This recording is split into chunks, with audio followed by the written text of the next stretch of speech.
സങ്കീർത്തനം 78.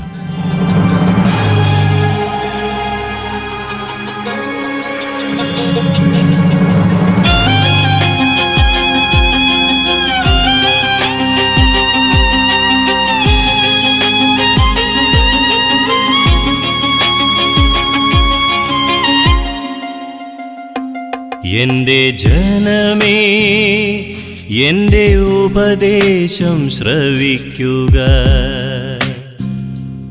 എന്റെ വാക്കുകൾക്കു ചെവി തരുക.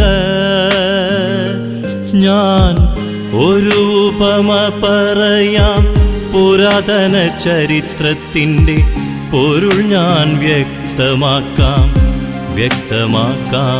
എന്റെ ജനമേ, എന്റെ ഉപദേശം ശ്രവിക്കുക.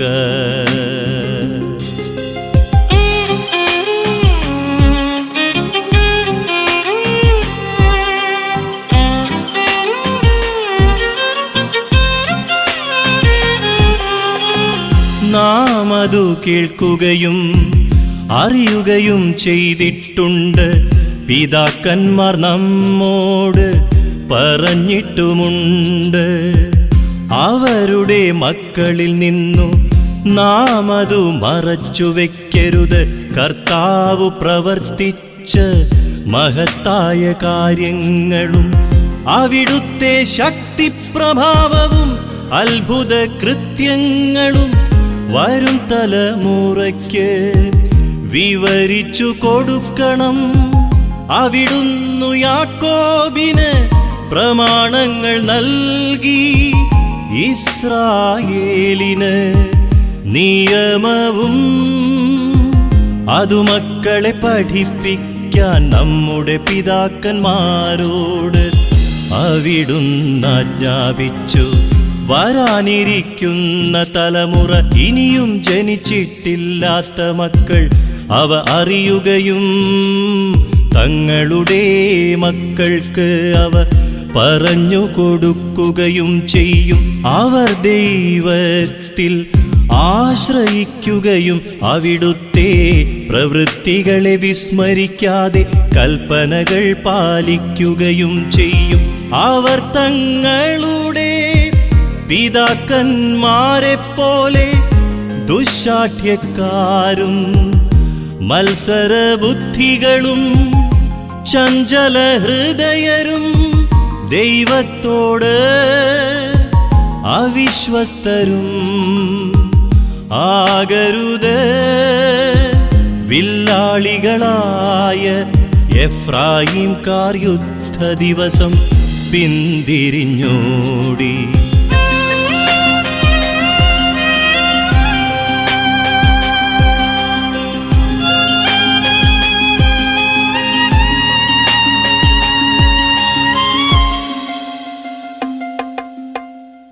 അവർ ദൈവത്തിൻ്റെ ഉടമ്പടിയെ ആദരിച്ചില്ല. അവിടുത്തെ നിയമമനുസരിച്ചു നടക്കാൻ കൂട്ടാക്കിയുമില്ല. അവർ അവിടുത്തെ പ്രവൃത്തികളും അവർ കണ്ട അത്ഭുതങ്ങളും മറന്നു കളഞ്ഞു. അവിടുന്ന് ഈജിപ്തിൽ സോവാൻ വയലിൽ അവരുടെ പിതാക്കന്മാർ കാൺകെ അത്ഭുതം പ്രവർത്തിച്ചു. അവർക്കു കടന്നു പോകാൻ കടലിനെ വിഭജിച്ചു. അവിടുന്നു ജലത്തെ കുന്നുപോലെ നീറുത്തി. പകൽ സമയം അവിടുന്ന് മേഘം കൊണ്ടും രാത്രിയിൽ അഗ്നിയുടെ പ്രകാശം കൊണ്ടും അവരെ നയിച്ചു. അവിടുന്നു മരുഭൂമിയിൽ പാറ പിളർന്നു അവർക്കു കുടിക്കാൻ ആഴത്തിൽ നിന്നു സമൃദ്ധമായി ജലം നൽകി. പാറയിൽ നിന്നവിടുന്ന് നീർച്ചാലൊഴുക്കി.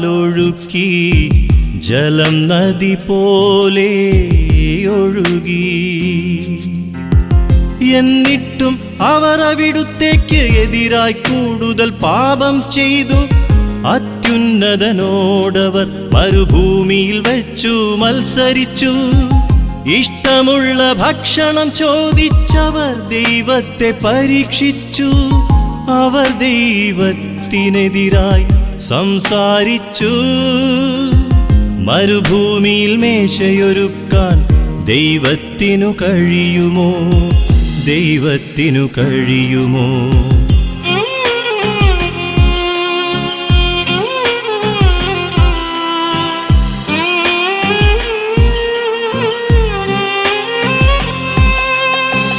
അവിടുന്ന് പാറയിലടിച്ചു, ജലം പൊട്ടിയൊഴുകി, നീർച്ചാലുകൾ കവിഞ്ഞു. എന്നാൽ ജനത്തിന് അപ്പവും മാംസവും നൽകാൻ അവിടുത്തേക്കു കഴിയുമോ? ഇതു കേട്ടു കർത്താവ് ക്രുദ്ധനായി, യാക്കോബിന്റെ നേരെ അഗ്നി ജ്വലിച്ചു. ഇസ്രായേലിന്റെ നേരെ കോപമുയർന്നു. എന്തെന്നാൽ അവർ ദൈവത്തിൽ വിശ്വസിക്കുകയും അവിടുത്തെ രക്ഷാകര ശക്തിയിൽ ആശ്രയിക്കുകയും ചെയ്തില്ല. എങ്കിലും അവിടുന്ന് ആകാശത്തോടാജ്ഞാപിച്ചു, വാനിടത്തിൻ്റെ വാതിലുകൾ തുറന്നു. അവർക്കു ഭക്ഷിക്കാൻ അവിടുന്ന് മന്ന വർഷിച്ചു. സ്വർഗീയ ധാന്യം അവർക്കു നൽകി. മനുഷ്യൻ ദൈവദൂതന്മാരുടെ അപ്പം ഭക്ഷിച്ചു. അവിടുന്ന് ഭക്ഷണം സമൃദ്ധമായി അയച്ചു. അവിടുന്ന് ആകാശത്തിൽ കിഴക്കൻ കാറ്റടിപ്പിച്ചു. അവിടുത്തെ ശക്തിയാൽ അവിടുന്ന് തെക്കൻ കാറ്റിനെ തുറന്നുവിട്ടു. അവിടുന്ന് അവരുടെ മേൽ പൊടി പോലെ മാംസത്തെയും കടൽ തീരത്തെ മണൽത്തരി പോലെ പക്ഷികളെയും വർഷിച്ചു. അവിടുന്ന് അവരുടെ പാളയങ്ങളുടെ നടുവിലും പാർപ്പിടങ്ങൾക്കു ചുറ്റും അവയെ പൊഴിച്ചു. അവർ ഭക്ഷിച്ചു സംതൃപ്തരായി. അവർ കൊതിച്ചത് അവിടുന്ന് അവർക്കു നൽകി.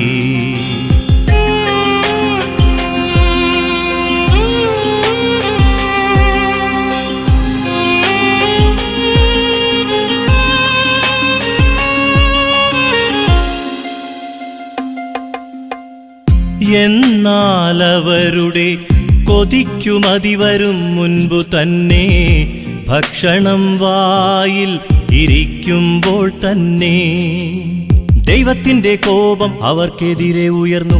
അവിടുന്ന് അവരിൽ ഏറ്റവും ശക്തരായവരെ വധിച്ചു. ഇസ്രായേലിലെ യോദ്ധാക്കളെ സംഹരിച്ചു. എന്നിട്ടും അവർ വീണ്ടും പാപം ചെയ്തു. അവിടുന്ന് ചെയ്ത അത്ഭുതങ്ങൾ കണ്ടിട്ടും അവർ വിശ്വസിച്ചില്ല. അതിനാൽ അവിടുന്ന് അവരുടെ നാളുകളെ ഒരു നിശ്വാസം പോലെ അവസാനിപ്പിച്ചു. അവരുടെ സംവത്സരങ്ങൾ ഭീതിയിലാണ്ടുപോയി. അവിടുന്ന് അവരെ വധിച്ചപ്പോൾ അവർ അവിടുത്തെ തേടി. അവർ അനുതപിച്ചു ദൈവത്തിങ്കലേക്കു തീവ്രതയോടെ തിരിഞ്ഞു. ദൈവമാണു തങ്ങളുടെ അത്ഭുതശിലയെന്നും അത്യുന്നതനായ ദൈവമാണു തങ്ങളെ വീണ്ടെടുക്കുന്നവനെന്നും അവർ അനുസ്മരിച്ചു. എങ്കിലും അവരുടെ സ്തുതി കപടമായിരുന്നു. അവരുടെ നാവിൽ നിന്നു വന്നതു നുണയായിരുന്നു. അവരുടെ ഹൃദയം അവിടുത്തോടു ചേർന്നു നിന്നില്ല. അവിടുത്തെ ഉടമ്പടിയോട് വിശ്വസ്തത പുലർത്തിയില്ല. എങ്കിലും കാരുണ്യവാനായ അവിടുന്ന് അവരുടെ അകൃത്യങ്ങൾ ക്ഷമിച്ചു. അവരെ നശിപ്പിച്ചില്ല. പലപ്പോഴും അവിടുന്ന് കോപമടക്കി തന്റെ ക്രോധമാളിക്കത്താൻ അനുവദിച്ചില്ല.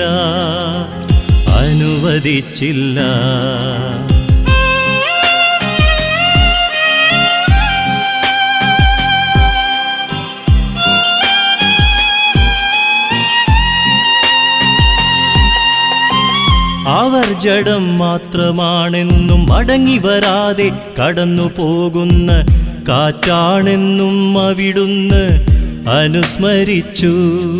അവർ എത്രയോ പ്രാവശ്യം മരുഭൂമിയിൽ വെച്ച് അവിടുത്തോടു മത്സരിച്ചു. എത്രയോ പ്രാവശ്യം വിജനപ്രദേശത്തു വെച്ചവിടുത്തെ ദുഃഖിപ്പിച്ചു. അവർ വീണ്ടും വീണ്ടും ദൈവത്തെ പരീക്ഷിച്ചു. ഇസ്രായേലിന്റെ പരിശുദ്ധനെ പ്രകോപിപ്പിച്ചു. അവർ അവിടുത്തെ ശക്തിയെയോ ശത്രുവിൽ നിന്നു തങ്ങളെ രക്ഷിച്ച ദിവസത്തെയോ ഓർത്തില്ല. ഈജിപ്തിൽ വെച്ചവിടുന്ന് പ്രവർത്തിച്ച അടയാളങ്ങളും സോവാൻ വയലുകളിൽ വെച്ച് ചെയ്ത അത്ഭുതങ്ങളും ഓർത്തില്ല. അവരുടെ നദികളെ അവിടുന്നു രക്തമാക്കി മാറ്റി. അരുവികളിൽ നിന്നവർക്ക് കുടിക്കാൻ കഴിഞ്ഞില്ല. അവിടുന്ന് അവരുടെ ഇടയിലേക്ക് ഈച്ചകളെ കൂട്ടം കൂട്ടമായി അയച്ചു. അവരെ വിഴുങ്ങിക്കളഞ്ഞു. അവിടുന്ന് തവളകളെ അയച്ചു. അവർക്കു നാശം വരുത്തി. അവരുടെ വിളവുകൾ കമ്പിളിപ്പുഴുവിനും അവരുടെ അധ്വാന ഫലം വെട്ടുകിളിക്കും വിട്ടുകൊടുത്തു. അവിടുന്ന് അവരുടെ മുന്തിരിത്തോട്ടങ്ങളെ കന്മഴ കൊണ്ടും സിക്കമൂർ മരങ്ങളെ ഹിമവർഷം കൊണ്ടും നശിപ്പിച്ചു. അവിടുന്ന് അവരുടെ കന്നുകാലികളെ കന്മഴയ്ക്കും അവരുടെ ആട്ടിൻ കൂട്ടങ്ങളെ ഇടിത്തീക്കും ഇരയാക്കി.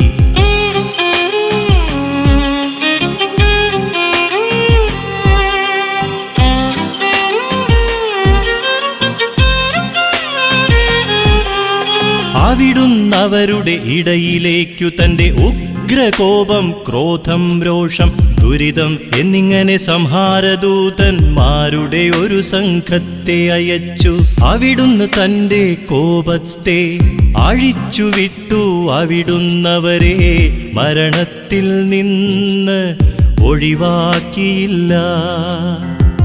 അവരുടെ ജീവനെ മഹാമാരിക്കേൽപ്പിച്ചു കൊടുത്തു. ഈജിപ്തിലെ കടിഞ്ഞൂലുകളെ, ഹാമിന്റെ കൂടാരത്തിലെ പൗരുഷത്തിന്റെ പ്രഥമ ഫലങ്ങളെ അവിടുന്നു സംഹരിച്ചു. എന്നാൽ തന്റെ ജനത്തെ ചെമ്മരിയാടുകളെ പോലെ അവിടുന്നു പുറത്തു കൊണ്ടുവന്നു. ആട്ടിൻ പറ്റത്തെ എന്ന പോലെ മരുഭൂമിയിലൂടെ നയിച്ചു. അവിടുന്ന് അവരെ സുരക്ഷിതമായി നയിച്ചതിനാൽ അവർ നിർഭയരായിരുന്നു. എന്നാൽ അവരുടെ വൈരികളെ കടൽ മൂടിക്കളഞ്ഞു. അവിടുന്ന് അവരെ തന്റെ വിശുദ്ധദേശത്തേക്കും തന്റെ വലത്തു കൈ നേടിയെടുത്ത പർവ്വതത്തിലേക്കും കൊണ്ടുവന്നു. അവരുടെ മുൻപിൽ നിന്ന് അവിടുന്നു ജനതകളെ തുരത്തി. അവർക്കവകാശം അളന്നുകൊടുത്തു. ഇസ്രായേൽ ഗോത്രങ്ങളെ പാളയങ്ങളിൽ പാർപ്പിച്ചു. എന്നിട്ടും അവർ അത്യുന്നതനായ ദൈവത്തെ പരീക്ഷിക്കുകയും അവിടുത്തോടു മത്സരിക്കുകയും ചെയ്തു. അവർ അവിടുത്തെ കൽപ്പനകൾ അനുസരിച്ചില്ല.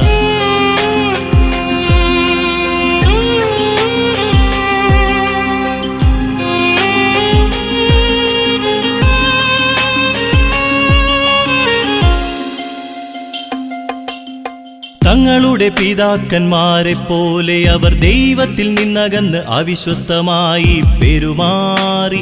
ഞാണയഞ്ഞ വില്ലുപോലെ വഴുതിമാറി. അവർ തങ്ങളുടെ പൂജാഗിരികളാൽ അവിടുത്തെ പ്രകോപിപ്പിച്ചു.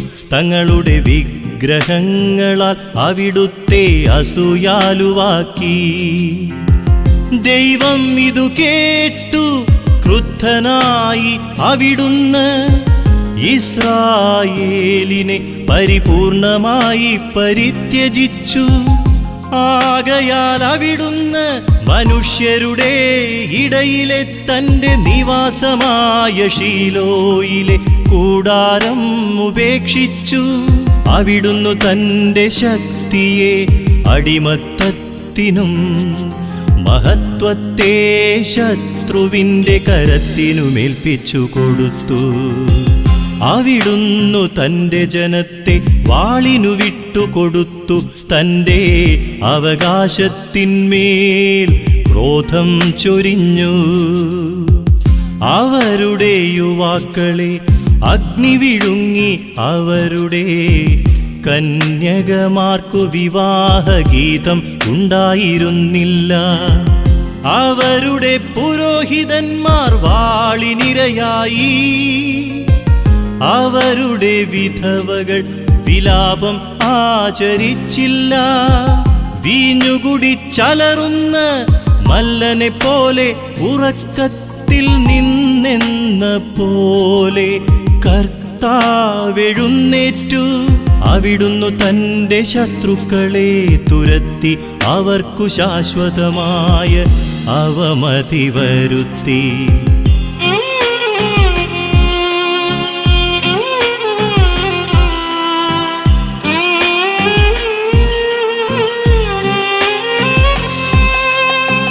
അവിടുന്ന് ജോസഫിന്റെ കൂടാരം ഉപേക്ഷിച്ചു. എഫ്രായീമിന്റെ ഗോത്രത്തെ തിരഞ്ഞെടുത്തില്ല. എന്നാൽ അവിടുന്ന് യൂദാ ഗോത്രത്തെയും താൻ സ്നേഹിക്കുന്ന സീയോൻ മലയെയും തിരഞ്ഞെടുത്തു. ഉന്നതമായ ആകാശത്തെ പോലെയും എന്നേക്കുമായി സ്ഥാപിച്ചിരിക്കുന്ന ഭൂമിയെപ്പോലെയും അവിടുന്ന് തന്റെ ആലയം നിർമ്മിച്ചു. അവിടുന്ന് തന്റെ ദാസനായ ദാവീദിനെ തിരഞ്ഞെടുത്തു. അവനെ ആടുകളുടെ ഇടയിൽ നിന്നു വിളിച്ചു. തന്റെ ജനമായ യാക്കോബിനെയും തന്റെ അവകാശമായ ഇസ്രായേലിനെയും മേയിക്കുവാൻ വേണ്ടി അവിടുന്ന് കള്ളയാടുകളെ മേയിച്ചിരുന്ന അവനെ വിളിച്ചു വരുത്തി. അവൻ പരമാർത്ഥ ഹൃദയത്തോടവരെ മേയിച്ചു. കരവിരുതോടെ അവൻ അവരെ നയിച്ചു. അവൻ പരമാർത്ഥ ഹൃദയത്തോടവരെ മേയിച്ചു. കരവിരുതോടെ അവൻ അവരെ നയിച്ചു.